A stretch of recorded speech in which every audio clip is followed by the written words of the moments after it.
అందరికీ నా హృదయపూర్వక నమస్కారాలు. నేను మీ Nara Brahmani, Basavatarakam Indo American cancer hospital and research institute board of ట్రస్టీస్లో ఒక మెంబర్ని. ఎన్టీఆర్ గారు స్థాపించిన ఈ క్యాన్సర్ హాస్పిటల్ ద్వారా గత 25 సంవత్సరాలుగా ఎంతోమంది పేద ప్రజలకు నాణ్యమైన క్యాన్సర్ చికిత్స సేవలు అందిస్తున్నందుకు నాకు ఎంతో గర్వంగా ఉంది. మా హాస్పిటల్ తరఫున అందరికీ అంతర్జాతీయ మహిళా దినోత్సవ శుభాకాంక్షలు తెలుపుకుంటూ ఈరోజు ఒక ఇంపార్టెంట్ మెసేజ్ మీతో షేర్ చేసుకోవాలనుకుంటున్నాను. ఆరోగ్యవంతమైన మహిళే ఆరోగ్యవంతమైన కుటుంబానికి, సమాజానికి బలమైన పునాది. నేటి కాలంలో మహిళలకు ఎక్కువగా ప్రభావితం చేస్తున్న వ్యాధుల్లో బ్రెస్ట్ క్యాన్సర్ మరియు సర్వికల్ క్యాన్సర్ ముఖ్యమైనవి. అయితే సంతోషమైన విషయం ఏంటంటే ఈ క్యాన్సర్లను ముందుగానే గుర్తిస్తే పూర్తిగా నయం చేయడం సాధ్యమే.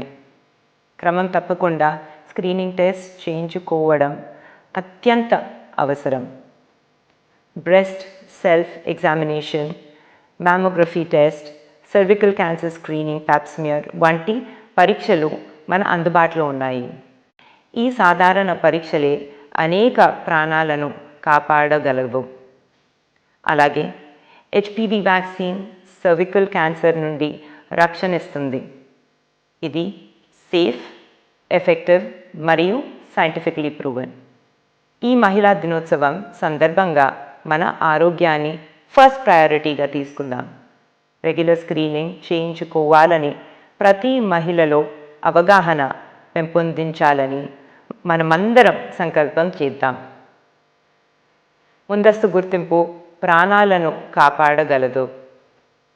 నివారణే ఉత్తమైన చికిత్స. ధన్యవాదములు.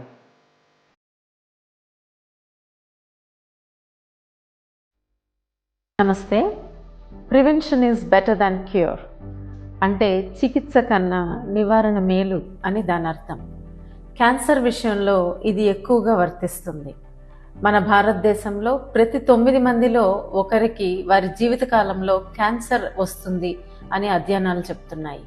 ఉదాహరణకి మహిళల్లో ఎక్కువగా వచ్చే బ్రెస్ట్ క్యాన్సర్ని చూస్తే ప్రతి 28 మహిళల్లో ఒకరికి బ్రెస్ట్ క్యాన్సర్ వస్తుంది. ప్రతి సంవత్సరం అది 5% కంటే ఎక్కువగా పెరుగుతూ పోతుంది. అలాగే చిన్న వయసు ఉన్న వారిలో కూడా ఈ క్యాన్సర్ కనిపిస్తుంది. 2వ స్థానంలో సర్వైకల్ క్యాన్సర్, 3వ స్థానంలో ఒవేరియన్ క్యాన్సర్ ఉన్నాయి.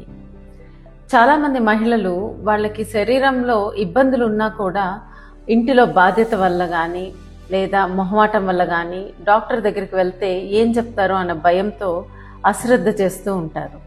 చివరికి డాక్టర్ దగ్గరికి వెళ్ళేటప్పటికి క్యాన్సర్ పెరిగి చివరి దశల్లో ఉంటుంది. దీనివల్ల ప్రతి సంవత్సరం మన దేశంలో 70,000 నుంచి 80,000 మంది మహిళలు ఒక్కొక్క క్యాన్సర్ బారిన పడి చనిపోతున్నారు.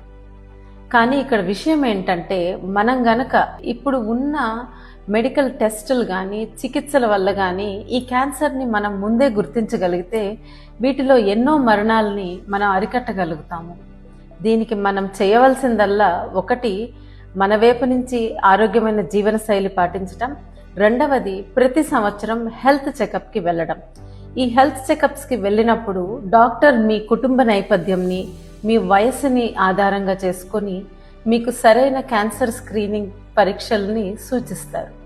ఉదాహరణకి ఇక్కడ బ్రెస్ట్ క్యాన్సర్ని తీసుకుంటే మహిళలు ప్రతి నెల ఇంట్లో బ్రెస్ట్ ఎగ్జామినేషన్ చేసుకోవడము, అలాగే ప్రతి సంవత్సరము డాక్టర్ దగ్గరికి వెళ్ళినప్పుడు ఎగ్జామినేషన్ చేయించుకుంటే మార్పులు ఏమన్నా ఉంటే గమనించి వెంటనే స్క్రీనింగ్ పరీక్షల్ని సూచిస్తారు.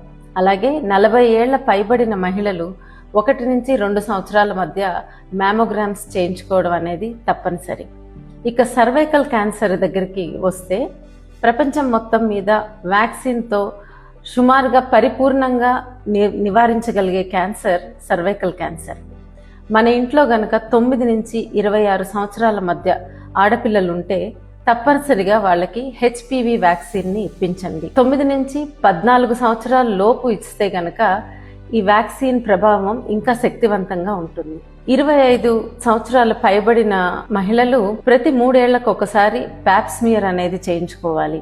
అలాగే మీరు డాక్టర్ దగ్గరికి వెళ్ళినప్పుడు మీ జీవన శైలిని బట్టి ఇంకా అవసరమైన టెస్టులు ఏమన్నా ఉంటే మీకు సూచిస్తారు.